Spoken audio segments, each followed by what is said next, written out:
नमस्कार दोस्तों, आज आपके साथ एक नए वीडियो के साथ उपस्थित है। आज हम लोग नोएडा में जो वर्कर्स का प्रोटेस्ट चल रहा है उसके बारे में डिटेल से स्टडी करेंगे, उसके रूट कॉज को जानने की कोशिश करेंगे, उसके इमीडिएट कॉज को हम लोग जानेंगे, साथ ही किस प्रकार से यह ग्लोबल इवेंट से लिंक है, किस प्रकार से यह फेडरलिज्म से भी लिंक है, तो ये सारी चीजों को हम लोग समझेंगे। साथ ही किस प्रकार से जो रिसेंटली 4 लेबर कोड सरकार के द्वारा लाए गए थे किस प्रकार से इंटरलिंक है, उन सभी चीजों को डिटेल से स्टडी करेंगे। देखिए, सबसे पहले ये इतनी बड़ी घटना है कि आप इसका स्केल इमेजिन कीजिए कि जहां पर 45,000 वर्कर्स जो है एक जगह इकट्ठा हुए हैं एक प्रोटेस्ट को लेके। उसके बाद 80 से ऊपर लोकेशन से जहां पर की प्रोटेस्ट किए जा रहे हैं। इस प्रोटेस्ट में लगभग 300 से अधिक लोग अरेस्ट हुए हैं और ये एजिटेशन जो है 10-11 तारीख से लगातार जो है अभी कंटिन्यू कर रहा है। अब अगर घटनाक्रम को सबसे पहले अगर आप देखिएगा तो 10 से 11 तारीख को घटनाक्रम स्टार्ट होता है, जहां की ये शुरुआत में हाइजरी जो कॉम्प्लेक्स होते हैं, जो गारमेंट्स के जो आप कह सकते हैं इंडस्ट्री है, वहां पर ये शुरुआत में प्रोटेस्ट होता है।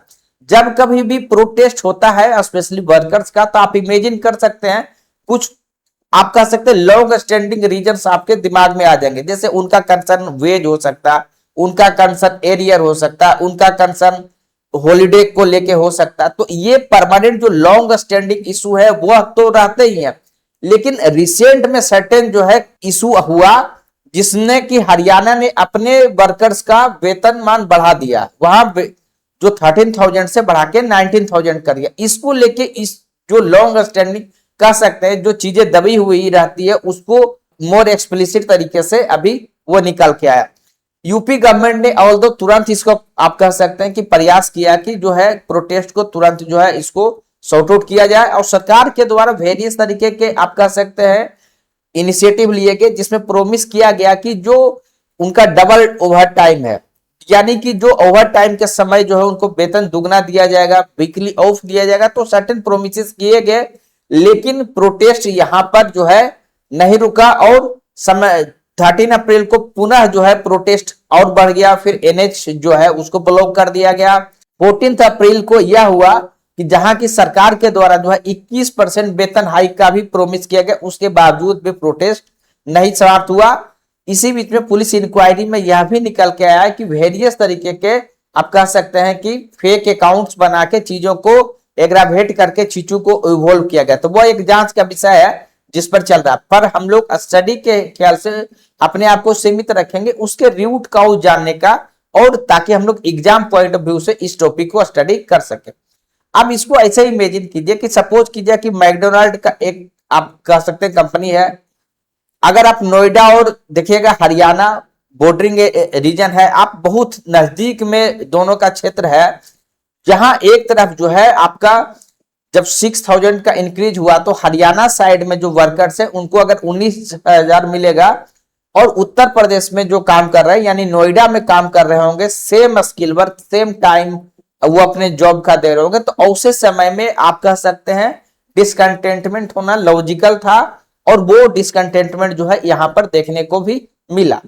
अब देखिए यह चीज क्यों हुआ इसके बारे में हम लोग आगे समझने की कोशिश करेंगे। इसका देखिए मेन जड़ क्या होता है कि जो आपका मिनिमम वेज जो है वह सरकार के द्वारा इनफॉर्मली फिक्स नहीं होता है, यानी हर स्टेट गवर्नमेंट अपने अपने अनुसार वेज फिक्स करती है मिनिमम। उसी प्रकार से हरियाणा गवर्नमेंट के द्वारा आप कह सकते हैं कि उसको इंक्रीज किया गया। तो इसके अब स्टेट तो अलग हो जाता है, लेकिन बाउंड्री तो कोई चिन्हित नहीं है कि ये चीज है। तो अगर वो सेम दुकानदार सेम माइग्रेंट लेबर जो है वो अगर मिलेंगे आपस में, तो स्वाभाविक रूप से उनके मन में एक होगा कि उनके साथ किसी तरीके से जो है आप कह सकते हैं कि उनके फेयर ट्रीटमेंट नहीं हो रहा। तो उसके बाद आज सोशल मीडिया का युग है, किसी ने उसको इग्नाइट किया होगा, चीजों को बहुत आसानी से जो है मोबिलाइजेशन हो जाता है सोशल मीडिया के दौड़ में। पुलिस इंक्वायरी में भी ये सारी बातें निकल के आए, पर उस पर मेरा अभी तत्काल फोकस नहीं। अब देखिए जो रूट कॉज है उसमें देखिए क्या है, सबसे पहला जो कारण बताया गया वो है ग्लोबल इन्फ्लेशन। आपको पता है कि स्पेशली जब से वेस्ट एशिया का क्राइसिस हुआ है तब से लगातार जो है महंगाई जो है एक्रॉस ग्लोबली बढ़ा है, क्योंकि अगर तेल का दाम बढ़ता है तो उसका इंपैक्ट मल्टीप्लायर इफेक्ट सारे सेक्टर्स में पड़ता है, तो उसके कारण जो कॉस्ट ऑफ लिविंग है वो महंगा हुआ है, तो यह एक कारण है। दूसरा देखिए एक क्या होता है, इसको बोलते हैं 9 मंथ लूप होल्स। इसमें क्या है, जो कंपनी होता है, देखिए उसमें नियम क्या है कि अगर कोई कॉन्ट्रेक्चुअल वर्कर है या तो 240 दिन या लगभग 9 महीने के अप्रोक्स अगर किसी कंपनी में अगर वो लगातार काम कर लेता है तो वह इलिजिबल हो जाता है परमानेंट वर्कर्स के लिए।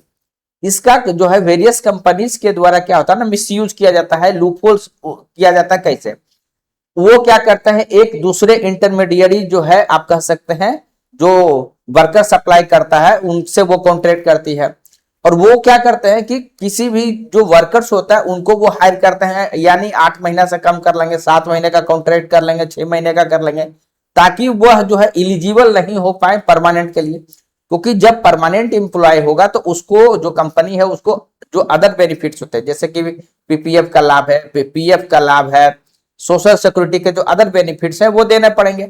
तो यह जो है लूपहोल्स के रूप में यूज किया जाता रहा लंबे समय में। तो यह भी एक जो है मेजर इशू है। जो प्रोटेस्ट कर रहे थे वर्कर्स, कुछ लोगों का डिमांड यह भी था कि लंबे समय से उनका एरियर भी जो है पेंडेंसी है। बहुत सारे वर्कर्स का यह भी डिमांड था कि उनका कुछ रिटायरमेंट बेनिफिट्स जो है पेंडिंग है।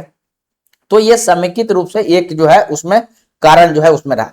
उसमें यह भी एक कारण बना कि वेरियस तरीके के जो प्रोमिसेस समय समय के द्वारा कंपनी के द्वारा जो दिए जाते हैं, स्पेशली सोशल सिक्योरिटी को लेके या किसी एक्सीडेंट को लेके, तो ये चीजें फुलफिल नहीं हुई है। यह भी एक कारण जो है उसमें रहा। उसके बाद क्या हुआ कि जब यह शुरुआत में प्रोटेस्ट हुआ तो उस समय जो पुलिस के द्वारा जो एक्शंस लिया गया, यह भी जो है ये एक आप कह सकते हैं कि वन ऑफ द मेजर कारण में से रहा। स्पेशली वहां पर वुमेन वर्कर्स थी, उनके खिलाफ भी जो है लाठीचार्ज वगैरह किया गया था। तो उससे भी चीजें और कह सकते हैं कि थोड़ा सा एग्रावेट होने को हुआ है। ठीक है, अब हम लोग इसको समझने की कोशिश करते हैं। इंडिया का अगर आपको रूट का समझना है तो सबसे पहले समझना पड़ेगा कि इंडिया में लेबर का जो आर्किटेक्चर समय के साथ कैसे कैसे इवोल्व हुआ। अगर देखिए जब कभी भी आप फैक्ट्री की बात कीजिएगा, लेबर्स की बात कीजिएगा, 3-4 चीज में आपको समझ में आएगा। वो क्या चाहेंगे कि उनको एक जो है वेज ऐसा मिले कि वो एक प्रॉपर जो है कॉस्ट ऑफ लिविंग को सस्टेन कर सके है। उसके बाद वह जो है उनको सोशल सिक्योरिटी, अगर उनके साथ किसी प्रकार की घटना हो जाती है तो उनका परिवार सुरक्षित रहे। अगर वह काम करने लायक नहीं होता, रिटायर होते हैं, तो उनके पास रिटायरमेंट बेनिफिट रहे। उसके बाद वर्किंग आवर्स आप कह सकते हैं जो आईएलओ के नॉर्म्स हैं तो उस हिसाब से रहे। ये सामान्यतः रूप से ये आज की बात नहीं है, लंबे समय से जब से औद्योगिकरण हुआ है तब से इस तरीके का डिमांड जो है हुआ है। और समय समय के अनुसार जो है वेरियस रिफॉर्म्स रेस्पोंडिंग जो भी गवर्नमेंट है उनके द्वारा लिया जाता रहा। हम लोग इंडिया के केस में अगर सबसे पहले देखेंगे तो पहला जो है रिफॉर्म जो है 1881 में आया, जिसे कि फैक्ट्री एक्ट कहते हैं। तो ये पहला लेबर आप कह सकते हैं से संबंधित जो है एक्ट इंडिया में है। इसमें जो है रिस्ट्रिक्शंस लगाए गए एज को लेकर कि कितना कम एज के बच्चे जो है उसमें काम नहीं कर सकते। फिर जो है महिलाओं के लिए स्पेशल प्रोटेक्शन, फिर जो है वर्किंग आवर्स फिक्स किया गया। उसी तरीके से फिर जो है एक बड़ा अचीवमेंट होता है 1926 में। पहले क्या था कि किसी भी प्रकार से वर्कर्स को आप कह सकते हैं उनका जो एसोसिएशन होता था, क्योंकि एक इंडिविजुअल का कोई बार्गेनिंग पावर नहीं होता, लेकिन अगर कोई वर्कर्स जो है अगर आपस में इकट्ठा होते हैं और एक ग्रुप बनता तो उनका बार्गेनिंग पावर होता। तो वो उनका जो पहले जो कोशिश होता था एसोसिएशन बनाने का, वो उसे रिकॉग्नाइज नहीं किया गया था, इलीगल घोषित कर दिया गया था। तो लेकिन फर्स्ट टाइम जो है वर्कर्स के लगातार प्रयास के बाद जो है 1926 में ट्रेड यूनियन जो है एक्ट बना, और जो उनका आप कह सकते हैं एसोसिएशन है उसको लीगली माना गया, और ये आपका ट्रेड यूनियन एक्ट 1926 में आया। उसके बाद उसी तरीके से पेमेंट को लेकर 1936 में फर्स्ट टाइम जो है एक एक्ट आया। एक्ट आने से देखिए फायदा क्या हो जाता है कि उनको लीगल आधार मिल जाता है, स्टैट्यूटरी चीजें हो जाती है। उसी प्रकार से जो है 1948 में जो है आपका मिनिमम वेज फिर से जो है एक आया। उसके बाद 1948 में जो है आपका फैक्ट्री एक्ट आता है, जिसमें कि जो वर्कर्स का काम करने का सीमा जो है उसको फिक्स कर दिया गया कि आप 48 आवर से जो है पर वीक अधिक काम नहीं हो सकता। और यह जो है आपका आजाद भारत में ये कानून जो है लाया गया था। उसी तरीके से 1970 में जो है आपका जो कॉन्ट्रैक्ट लेबर होता है उसको जो है आपको रेगुलेशन एवं एबोलिशन से लेके एक जो है कानून लाया गया। और आपका 100 से ऊपर जितने तरीके के कानून हो गए सभी को मर्ज करके फाइनली जो है 2020 में जो है आपका 4 लेबर कोड्स लाया गया। लेबर कोड के बारे में एक डिटेल्ड वीडियो जो है, अभी जो 4 लेबर कोड जो है उसके बारे में एक बहुत ही डिटेल्ड वीडियो इस चैनल पर बना हुआ है, जिसका लिंक हम इस के नीचे शेयर कर देंगे। काइंडली आप अगर चाहते हैं उनके जो प्रोविजंस के बारे में जानने का, तो आप वहां पर जो है उसको जाके आप देख सकते हैं। खैर हम लोग इस घटना पर जो है आगे बढ़ते हैं। सबसे पहले हम लोग 3 टर्म को समझने की कोशिश करते हैं। देखिए, एक होता है मिनिमम वेज, एक होता है लिविंग वेज, एक होता है नेशनल फ्लोर वेज। ठीक है, अब देखिए लिविंग वेज क्या होता है ना, कि देखिए मिनिमम वेज क्या होता है कि हर जो भी सेंट्रल गवर्नमेंट है, स्टेट गवर्नमेंट है, उनके द्वारा अलग अलग इसको घोषणा किया जाता है। और इसमें क्या होता है कि ये लीगली मैंडेटेड होता है, यानी सरकार किसी भी जो कंपनी है उसके इच्छा पर नहीं है, ये सरकार के द्वारा मैंडेटेड रहेगा। तो उस तरीके का आपका मिनिमम वेज, यानी उससे कम जो वेज है वह कोई भी कंपनी नहीं दे पाएगी। अगर स्टेट का है तो स्टेट के द्वारा, सेंटर का सेंटर। अब देखिए, क्योंकि यह कंकरेंट लिस्ट में आता है, इसीलिए यह जो है इस पर कानून जो है सेंटर भी बनाता है और स्टेट भी बनाता है। इस तरीके से चीजें, और यही चीज यहां पर हुआ कि यूपी ने 13,000 किया और हरियाणा ने 19,000 किया। तो और बाउंड्री देखिए बहुत नजदीक है, जिसके कारण की जो है डिसकंटेंट हुआ। उसी तरीके से अगर आप देखिएगा लिविंग वेज का एक कंसेप्ट आपको देखने को मिलेगा। इवन आप जो है जब डीपीएसपी पढ़ते हैं वहां भी यह टर्म आपको देखने को मिलेगा। इसमें यह कहता है कि एक तरीके से कि जब किसी व्यक्ति को अपना बेसिक जो नीड है, रोटी कपड़ा मकान जो कहते हैं, फूड हाउसिंग के अलावे जो बाकी चीजें हैं, जैसे एक अच्छा एजुकेशन हो, हेल्थ केयर आप कह सकते हैं उनको पर्याप्त जो है उनका कवर रहे, तो उन चीजों के लिए जितना आप कह सकते हैं मिनिमम उनके पास वेजेज होना चाहिए, वो अगर स्टैट्यूटरी के द्वारा किया जाता है। यानी आप समझ सकते हैं कि मिनिमम वेज में से ज्यादा वेज रहेगा अगर जो है लिविंग वेज अगर डिसाइड किया जाता है तो ये चीज है। उसके बाद क्या होता है नेशनल फ्लोर वेज, जो अभी आपका जो कोड आपका 2019 में जो कोड लाया गया, इसमें ये कहा गया है कि एब्सोल्यूट मिनिमम है, यानी उसके नीचे जो है किसी भी प्रकार से किसी के द्वारा वेतन या वेज जो है नहीं दिया जा सकता। तो ये अभी का जो आपका कोड ऑन वेजेस 2019 है उसके द्वारा इसको जो है आपका लाया गया है। ठीक है, तो अब क्या है कि जो अब इसके अंदर स्टेट जो है किसी प्रकार का उसके नीचे नहीं लगे, लेकिन यह अभी तो वर्तमान में बहुत आप कह सकते हैं कि 4600 रुपये। तो ऑफकोर्स अभी के प्रोटेस्ट से इसका डायरेक्ट संदर्भ नहीं हो रहा है, क्योंकि 13,000 ऑलरेडी नेशनल फ्लोर वेज से ये जो है ज्यादा था। ठीक है, अब हम लोग थोड़ा सा जो टैग ऑफ वार जिसको कह सकते हैं कि इशू है क्या। देखिए होता क्या है कि सेंटर क्या करता है, सेंटर जो है नेशनल फ्लोर वेज को आपको फिक्स करते हैं, यानी उसके नीचे तो कोई नहीं दे पाएगा। बाकी उसके आगे जो है जो स्टेट क्या करता है, स्पेसिफिक जो मिनिमम वेजेज है या जो कोड आप सेंट्रल गवर्नमेंट के द्वारा लाया गया उसको इन्फोर्स करता है। इसीलिए क्या होता है ना कि दो अलग अलग राज्यों में चीजें अलग अलग हो जाती है, और इसी का एग्जाम्पल आपको यहाँ देखने को मिलेगा कि जहां की दो नेबरिंग जो आपका स्टेट्स है जहां पर की वेजेज में डिफरेंस जो है आपको देखने को मिले। ये 4 जो है आपका कह सकते हैं कोड जो है लाया गया, code on wages 2019, industrial relation code 2020, social security code 2020 and occupational safety code जो है 2020। अभी क्या हुआ है कि अभी ये पास तो कर दिया गया सेंटर के द्वारा, लेकिन जो है अभी राज्यों पर छोड़ दिया गया है कि उसको अब जो रूल्स संबंधित है उसको नोटिफाई करने के लिए। इसीलिए क्या होता है कि अभी भी जो वर्कर्स है जो पुराने जो रिजिम है उसी के तहत अभी आप कह सकते हैं कि प्रैक्टिकली क्या हुआ है कि अभी ये जो कोड है उससे आच्छादित सभी वर्कर्स जो है नहीं हो पाए, तो उसके कारण भी जो है कंफ्यूजन है। वर्कर्स का एक डिमांड यह भी है कि जो सरकार के द्वारा कोड जो लाया गया है इसको जो है लेटर एंड स्पिरिट में जो है चीजों को लागू किया जाए। तो ये चीज अब देखिए यहां पर थोड़ा सा हम लोग देखते हैं। देखिए फैक्ट्री वर्कर का डिमांड क्या है कि कम से कम जो है 20 से 26,000 रुपया जो है वो उनको मिलना चाहिए, क्योंकि जिस हिसाब से महंगाई बढ़ा है पर्याप्त जो 13,000 का वेतन है वह जो है उनको सस्टेन करने के लिए लाइवलीहुड के लिए जो है किसी प्रकार से वो नहीं मतलब उस पर संभव नहीं है, इसलिए जो है वो डिमांड करें। ट्रेड यूनियंस का डिमांड रहता है कि यूनिवर्सल सोशल सिक्योरिटी रहे, प्लस जो है आपका जो लेबर कोड जो अभी सरकार के द्वारा लाया गया इसे इमीडिएटली जो है इंप्लीमेंट किया जाए। यह है यूपी स्टेट गवर्नमेंट का हम आपको बताया कि ये जो है वेरियस तरीके का आप कह सकते हैं ऑफर दिया गया, जिसमें कि 21% हाइक का दिया गया। इसमें यह भी कहा गया कि वीकली जो हॉलीडे है वह भी मिलेगा, प्लस जो है उसके बाद जो अगर ओवर टाइम करते हो तो उसमें डबल पेमेंट मिलेगा। इस तरीके का ऑफर जो है दिया गया।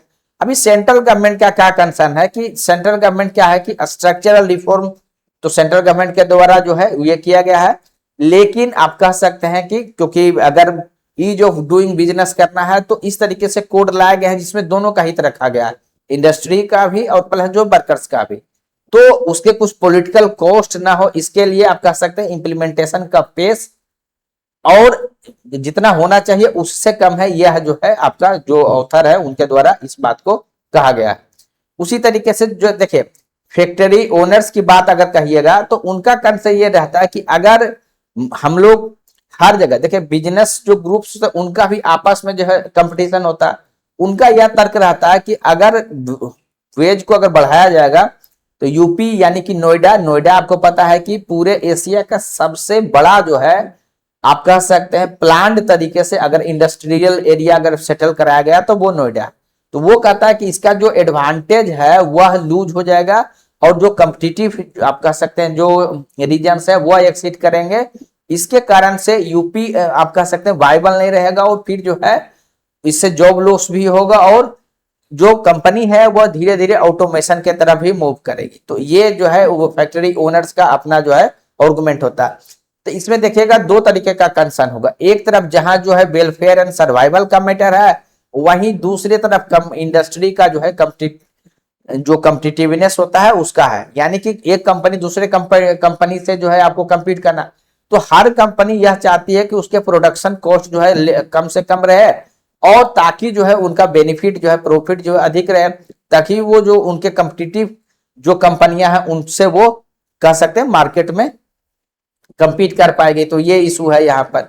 उसी तरीके से अगर हम लोग यहाँ देखें इसके वेरियस अगर एंगल्स देखने की कोशिश करें, अगर सोशल और डेमोग्राफी की बात करेंगे तो देखिए है क्या कि आपको जो प्रोटेस्ट कर रहे हैं वह आपका ज्यादातर लोग जो है आपका बिहार, यूपी, झारखंड यहाँ से गए हुए माइग्रेंट वर्कर हैं। अगर उनको पर्याप्त कह सकते हैं वेजेज नहीं रहेगा तो उनका लाइवलीहुड प्रभावित होगा, तो वो वल्नरेबल रहेंगे, या कंपनी भी अगर शिफ्ट करते हैं तो वो वल्नरेबल रहता है। ठीक है।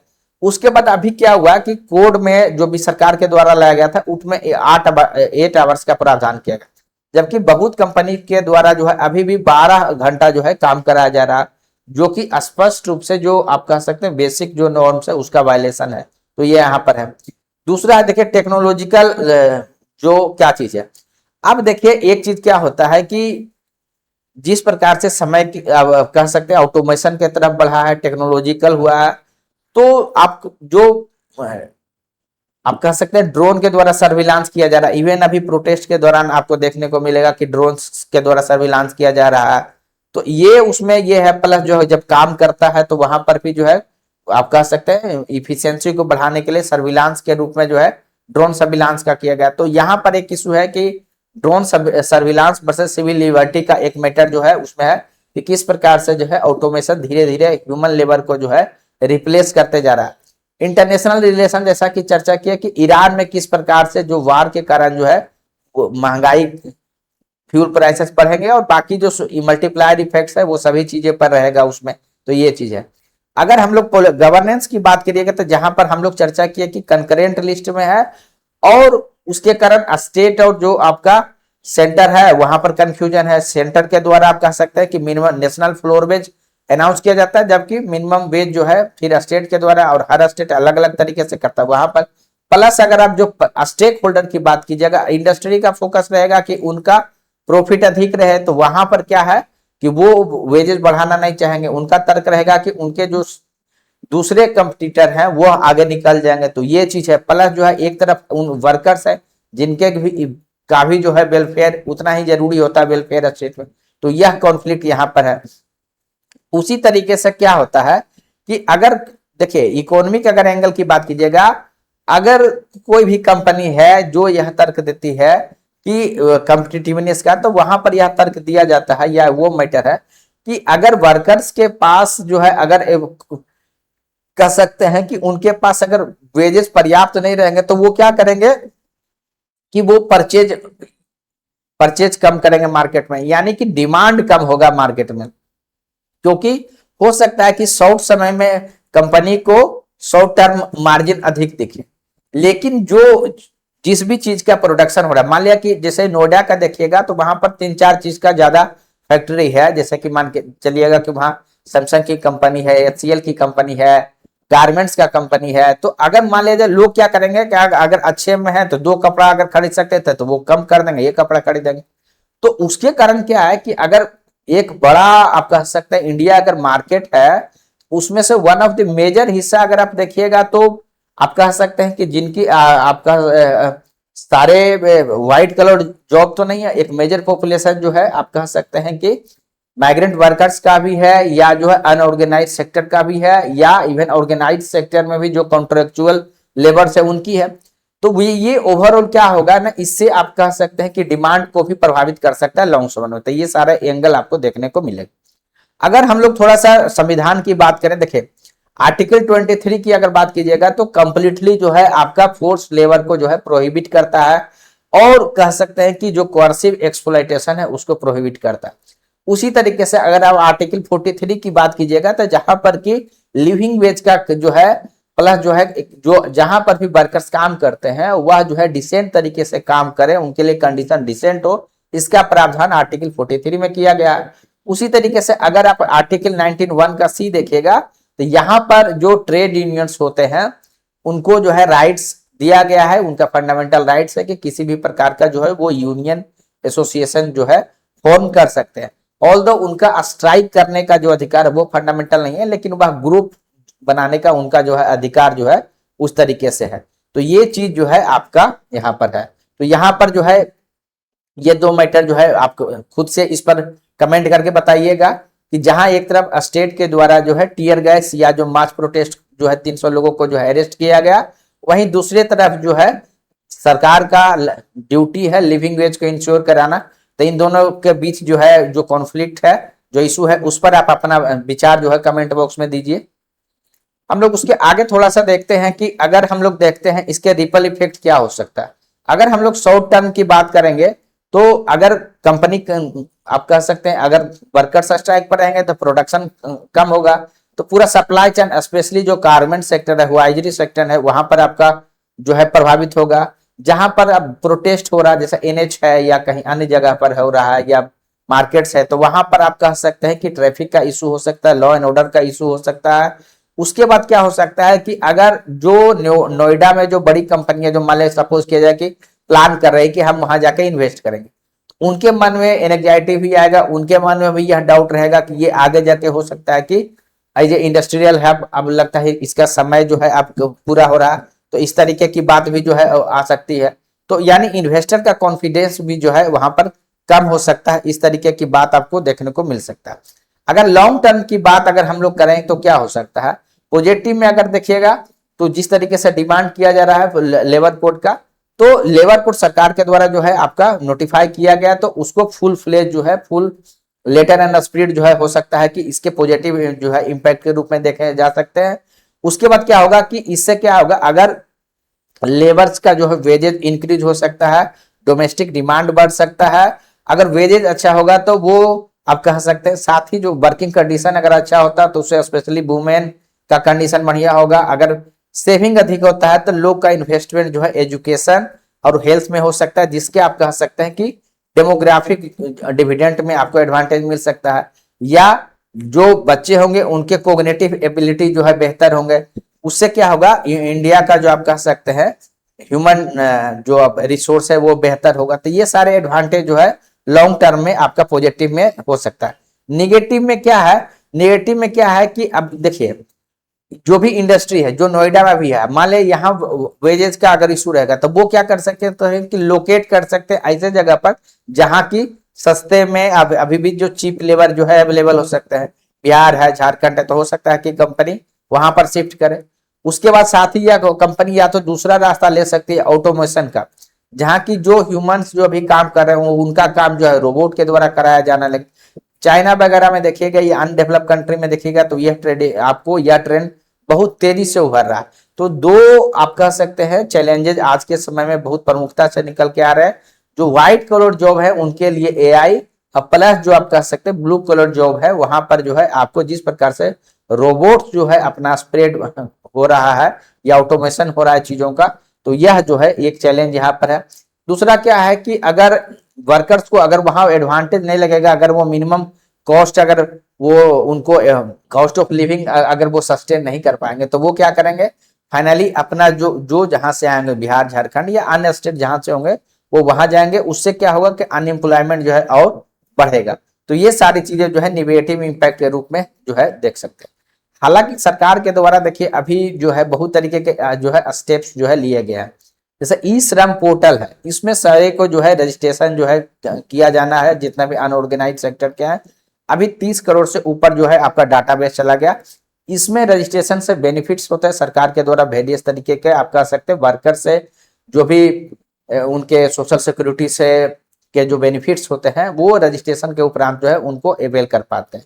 बहुत तरीके का इसमें प्रोविजंस रहता है। अगर उनके फैमिली में किसी प्रकार से आप कह सकते हैं एक्सीडेंट होता है या इंसिडेंट होता है, या फिर मैरिज के लिए या उनके बच्चों के लिए स्पेशल सरकार के द्वारा जो है बेनिफिट दिए जाते हैं। तो यह सरकार के द्वारा जो है कोशिश जो है किया गया है। उसके बाद जो है प्रधानमंत्री श्रम योगी मानधन योजना भी किया गया है, जिसमें कि आपका अनऑर्गेनाइज सेक्टर को इस योजना के तहत भी कवर करने का है। उसी तरीके से माइग्रेंट वर्कर्स को भी अगर आप देखिएगा कि उनको ख्याल में रखते हुए one nation one ration card भी दिया गया, जहां की पहले जो है पीडीएस का जो आप कह सकते हैं जो फूड ग्रेन्स होता था, वह उनके जो लोकल जो पीडीएस डीलर है वहीं पर वो उठाव कर सकते थे। अभी वर्तमान समय में राशन कार्ड के द्वारा वह कहीं भी रह रहे हैं, वहां नजदीकी जो पीडीएस शॉप्स है वो वहां से उसको उठाव कर सकते हैं, क्योंकि वो पोर्टेबिलिटी के द्वारा ये सरकार के द्वारा संभव किया गया। तो सरकार जो है आप कह सकते हैं कि कोशिश सरकार के द्वारा जो है ये किया जा रहा है कि उनके कंसर्न को जो है उसमें ये किया जाए। लेकिन अभी भी यह बताया जाता है कि बहुत एक बड़ा सेक्शन है जिसमें कि जिनको कि एक फॉर्मल सेफ्टी नेट नहीं है। फॉर्मल सेफ्टी नेट कहने का मीनिंग हुआ कि उनके पास जो है अभी किसी प्रकार से सोशल सिक्योरिटी के बेनिफिट से वो आच्छादित नहीं है। तो ये नेक्स्ट हम लोग चलते हैं। अब देखिए अलग अलग कंट्री में कैसे हो रहा है, वो हम लोग उससे कुछ लेसन या उस पर डिबेट करके जो है सेंट्रल गवर्नमेंट के द्वारा या स्टेट गवर्नमेंट के द्वारा निर्णय लिया जा सकता है। जैसे यूके में देखिए नेशनल लिविंग वेज होता है। वहां क्या होता है ना कि इंडिपेंडेंट आपका कमीशन है वह फिक्स कर देते हैं, वही यूनिफाइड सिंगल आपका रहता है, यानी पूरे जो कंट्री है वहां पर जो है एक ही जो है फिक्स रहेगा। उससे जो यहाँ कंफ्यूजन हुआ यूपी में हरियाणा में उस तरीके का नहीं होगा। उसी तरीके से जर्मनी में जो है स्टैट्यूटरी मिनिमम वेज फिक्स कर दिया गया कि वो एक बार फिक्स कर देगा, वो आप कह सकते हैं यूनिफाइड तरीके से ही फिक्स कर दिया गया, वो भी नेशनल लेवल पे। यहाँ पर इंडिया में है स्टेट लेवल पे। तो ये चीजें हैं। उसके बाद साउथ कोरिया में देखिएगा कि ट्राइपार्टाइट वेज काउंसिल है। यहाँ पर क्या होता है ना कि जो स्टेक होल्डर्स है, चाहे स्टेक होल्डर्स में 3 स्टेक होल्डर्स आपको रहेंगे। एक हो गया गवर्नमेंट हो गया, दूसरा स्टेक होल्डर्स में जो है आपका जो इंप्लॉयर्स है यानी कि जो कंपनी है, और प्लस जो है जो ट्रेड यूनियंस है जो वर्कर्स के हित को रिप्रेजेंट करता है। तो तीनों का एनुअल जो है नेगोशिएशन होता है, उसके आधार पे अनाउंस किया जाता है। उसी तरीके से बांग्लादेश में देखिएगा कि सेक्टर वाइज हर अलग अलग सेक्टर का जो है सेक्टर स्पेसिफिक जो है अनाउंसमेंट किया जाता है। तो इस तरीके का इंटरनेशनल लेवल का आप कह सकते हैं चीजें की जा रही है। तो उस पर एक विचार जो है सरकार के द्वारा जो है किया जा सकता है। फाइनली सभी के सहमति से एक बेहतर आप कह सकते हैं निर्णय जो है लिया जा सकता है। अब देखिए सिस्टमेटिक अगर ब्लॉकर यानी इस रिफॉर्म जितना भी है उसमें कुछ सर्टेन जो है लूपहोल्स है। पहला तो है एक जो है आपका कॉन्ट्रैक्ट का लूपहोल, जिसके बारे में पूर्व में चर्चा कर चुके हैं कि 9th मंथ टर्मिनेशन, यानी किस तरीके से लूपहोल्स का फायदा उठाया जाता है और उसके पूर्व ही जो वर्कर्स होते हैं उनको कॉन्ट्रैक्ट उनसे छोटा बनाया जाता है, ताकि वो डायरेक्ट जो है या परमानेंट एम्प्लॉयमेंट के लिए जो है वो किसी भी तरीके से क्लेम ना करें। दूसरा देखिए अभी क्या हुआ है, सरकार के द्वारा वेरियस तरीके के स्कीम्स लाए गए जिसका फोकस था कि ईज ऑफ डूइंग बिजनेस किया जाए, यानी किस प्रकार से अधिक कंपनियां आसान तरीके से जो है अपना बिजनेस जो है एस्टेब्लिश कर सके। तो इसके दौरान क्या हुआ ना, सरकार ने प्रमोट किया सेल्फ सर्टिफिकेशन को, यानी कंपनी के द्वारा वो खुद से आप कह सकते हैं कि हाँ इस नॉर्म का हम जो है कंप्लायंस कर रहे हैं, उस नॉर्म का कंप्लायंस कर रहे हैं। लेकिन इसके बीच में यह देखा गया कि जो आप कह सकते हैं कैग के द्वारा इसको हाईलाइट किया गया कि जितना लेबर्स होने चाहिए किसी काम को करने के लिए उससे कम है, यानी अंडर स्टाफिंग जो है रिपोर्टिंग किया गया। उससे क्या पता चलता है कि अगर अंडर रिपोर्टिंग है या अंडर कह सकते हैं स्टाफिंग है, उसमें क्या होता है कि यानी कि जो वर्कर्स हैं वह कम है, यानी उनको एक्स्ट्रा काम करना पड़ रहा होगा। तो ये सारी चीजें जो है यहाँ पर है, यानी कि सेल्फ सर्टिफिकेशन के द्वारा जो है आप कह सकते हैं कि कंप्लायंस को इग्नोर किया गया है, या आप कह सकते हैं कि कंप्लायंस कम हुआ। पहले एक समय क्या दिक्कत था कि इंस्पेक्टर राज था, अभी दूसरे तरफ सरकार का फोकस हुआ कि जो है उसको ईज आउट किया जाए, तो यहाँ पर ये चैलेंज निकल के आया। तो ये चीजें है। तीसरा है कि पॉलिटिकल जो है रिलेक्टेंस। देखिए कोई भी जो स्टेट गवर्नमेंट होता है तो वहां पर जो कॉर्पोरेट इन्वेस्टमेंट होता है ना उस पर बहुत जो है डिपेंड करता है। तो उसके कारण आप कह सकते हैं कि जो एग्जिस्टिंग जितना भी वेज लॉज होता है उसको स्ट्रिक्टली इन्फोर्स कराने में रिलेक्टेंसी जो है वेरियस गवर्नमेंट्स के द्वारा जो है देखा गया है। तो ये सारी चीजें अब है कि इन सारी चीजों की भी जो है हम लोग सॉल्यूशन की बात करें तो सॉल्यूशन क्या हो सकता है। सबसे पहला तो सरकार के द्वारा खुद ही जो कोड लाया गया है लेबर कोड, उसको जो है इनफॉर्मली जो है सभी जगह लागू होना चाहिए। तो ये क्या हो जाएगा कि एक कह सकते हैं कि बाइंडिंग हो जाएगा और सभी स्टेट उसके अनुसार जो है अपना रूल्स जो है नोटिफाई करेगा, और आप कह सकते हैं कि इससे यूनिफॉर्मिटी आ जाएगा और बेहतर जो है रिफॉर्म कह सकते हैं लेबर्स के स्पेशली व्यू से ये चीजें हो जाएगी। दूसरा जैसा कि हम लोग चर्चा किए कि यूके में किस प्रकार से एक इंडिपेंडेंट जो है नेशनल वेज कमीशन है, उसी तरीके से यहाँ भी कोई जो है नेशनल लेवल का एक कमीशन रहे और सारी चीजों को देखते हुए जो है वो डिसाइड कर दे, ताकि किसी की भी सरकार रहे, सरकार के चेंज होने से यानी किसी भी तरीके के गवर्नमेंट के चेंज होने से उनका किसी प्रकार से प्रभाव नहीं पड़े, और वह जो निर्णय लिया जाए इन्फ्लेशन को देखते हुए, कंपनी का जो प्रोडक्टिविटी है उसको देखते हुए लिया जाए। और तो आप कह सकते हैं कि यह एक बेहतर यहाँ पर स्टेप जो है किया जा सकता है।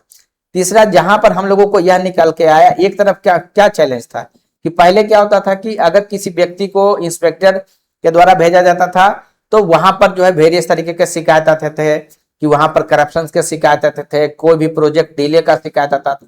तो सरकार ने ईज ऑफ डूइंग बिजनेस करने के लिए क्या किया, सेल्फ सर्टिफिकेशन किया। तो यहाँ पर अभी क्या देखने को मिल रहा है कि जितना लेबर रखना चाहिए उससे अंडर आप कह सकते हैं स्टाफिंग देखने को मिल रहा है। तो अब एक बैलेंस किया जा सकता है कि जहां आज के समय में जिस तरीके का टेक्नोलॉजी आ गया है, एआई बेस्ड सर्विलांस जो है किया जा सकता है ताकि ह्यूमन इंटरवेंशन भी कम रहे, लेकिन जो सरकार का रूल्स है रेगुलेशन है वह कंप्लायंस भी रहे। तो ये चीजें की जा सकती है। उसके आगे हम लोग देखें एक मेजर जो लूपहोल्स हम लोगों को सामने निकाल के क्या आया कि जो कॉन्ट्रैक्ट जो है उसका लूपहोल्स जो 9 मंथ का यानी 240 दिन अगर कंटिन्यू काम करता है तो वो क्लेम कर सकता है परमानेंट के लिए। तो इस तरीके का चीज को जो है जो लूपहोल्स के रूप में आ गया है, तो वहां पर आप कह सकते हैं स्ट्रिक्ट इन्फोर्समेंट जो है कराया जाना चाहिए ताकि जो एलिजिबल है वह परमानेंट एम्प्लॉयमेंट के लिए जो है वो एलिजिबल है, प्लस जो equal work for equal pay जो है उसको स्ट्रिक्टली जो है लागू कराया जाए। तो ये सारी चीजें जो है आपका किया जा सकता है। उसके बाद है कि हर साल आप कह सकते हैं स्टेट लेवल पर एक नेगोशिएशन होना चाहिए जिसमें कि जितने भी पक्षकार है, चाहे स्टेट हो, इंडस्ट्री हो या यूनियन हो, ताकि एक समेकित रूप से एक कह सकते हैं निर्णय लिया जाए, और ताकि किसी भी अगर कोई इशू है भी, कोई ग्रीवांस है भी, तो वो उतना बड़ा नहीं हो कि वो प्रोटेस्ट में बदले, उसके पहले ही उसका निदान जो है हो जाना चाहिए। यह इंडस्ट्री के लिए जरूरी है, कहता है इन्वेस्टर के कॉन्फिडेंस के लिए जरूरी है, प्लस जो है सप्लाई चेन को मेंटेन रखने के लिए भी जरूरी है। तो ये चीज किया जा सकता है। उसके बाद क्या है, अगर देखिए कहीं एक स्टेट से दूसरे स्टेट में अगर भिन्नता भी है तो ऐसे कह सकते हैं ऐसे चीजों को जो है सॉर्ट आउट कराया जा सकता है। एक राज्य का दूसरे राज्य से अगर किसी प्रकार से आप कहते हैं वार्तालाप करने के लिए एक फ्रेमवर्क बना हुआ संविधान में, इंटर स्टेट काउंसिल, तो वहां पर जो है कोऑर्डिनेट कराया जा सकता है ताकि जो है जो भी मिनिमम वेज रिवीजन करना है या फिर जो चेंज किया जाना, ताकि उसका इंपैक्ट नेबरिंग जो स्टेट हो उस पर ना रहे। तो वो इंटर स्टेट काउंसिल का भी यूज जो है वेरियस जो सरकार स्टेट गवर्नमेंट है उनके द्वारा किया जा सकता है। तो ये सारी चीजें जो है आपका डिटेल में आप हम लोग स्टडी किए। ये आपके यूपीएससी और बीपीएससी के वेरियस जो सिलेबस है, जैसे कि फेडरलिज्म किस प्रकार से स्टेट और राज्य का है वहां आप यूज कर सकते हैं। वेलफेयर इंप्लीमेंटेशन गैप है, ट्रेड यूनियन से संबंधित, प्रेशर ग्रुप से संबंधित, या पेपर 3 में इंडस्ट्रियल पॉलिसी और वर्सेस इंक्लूसिव ग्रोथ की अगर बात है तो यहाँ पर आप दिखा सकते हैं। उसी तरीके से आपका जो बैलेंस करना है workers welfare versus ease of doing business, यह भी टॉपिक अगर आता है। इथिक्स में जो है ethical dilemma of state force versus constitutional values से संबंधित मिलता जुलता है। तो आप एग्जांपल्स के रूप में या यहाँ से जो आप समझे उस तरीके का जो है आप कंसेप्ट को यूज करके अपने आंसर्स को लिख सकते हैं। तो अब इसमें यही है कि लास्ट में हम लोग अगर कंक्लूजन की बात करें तो उसमें ये कहता है कि हम लोग अगर इंडिया अगर उस फॉर्चुनेट कंट्री में से है जहां की डेमोग्राफिक डिविडेंट अभी है, जहां की 65% पॉपुलेशन जो है अब ये कर सकते हैं कि जो आपको डेमोग्राफिक डिविडेंट है इसका प्रॉपर अगर लाभ लिया जाना है तो हम लोगों को जो वर्कर्स होते हैं उनको एज ए जो है एसेट जो है ट्रीट किया जाना चाहिए, नॉट एज ए लायबिलिटी। तो ये चीजें जो है हम कंक्लूजन में कह सकते हैं। यह भी कह सकते हैं कि अगर विकसित भारत 2047 भारत को अगर बनना है तो वह जो है वर्कर्स को वीक करके नहीं बना जा सकता, बल्कि उनको जो है स्ट्रेंथन करके जो है चीजों को बना जा सकता है। तो ये चीजें हैं, इसलिए जरूरी है कि सरकार के द्वारा जो 4 लेबर कोड लाए गए हैं उसको लेटर एंड स्पिरिट में लागू किया जाए। जो संविधान में आर्टिकल 43 में लिविंग वेज का कंसेप्ट है उसको जो है आप कह सकते हैं कि प्राप्त करने के लिए जो स्टेप्स लिए जाने चाहिए सरकार के द्वारा जो है वो लिए जाए, ताकि जो है हमारा जो डेमोग्राफिक डिविडेंट है वो सही में डेमोग्राफिक डिविडेंट रहे, वो डेमोग्राफिक डिसास्टर ना बदले, इसलिए भी जरूरी है। तो एक बैलेंस बनाने की जरूरत है जहां पर कि सरकार, इंडस्ट्री और प्लस जो है आपका जो ट्रेड यूनियंस है वो सभी एक साथ आके चीजों को काम कर सके, सभी के हित में चीजें रहे। तो थैंक यू वेरी मच। उम्मीद करते हैं कि आपको टॉपिक जो अच्छे से समझ में आ गया होगा। Thank you. अगर आप वीडियो को लाइक करते हैं तो लाइक कीजिए, अधिक से अधिक लोगों के बीच जो है शेयर कीजिए, साथ ही कमेंट कीजिए और चैनल को सब्सक्राइब कीजिए। तो थैंक यू वेरी मच दोस्तों, थैंक यू।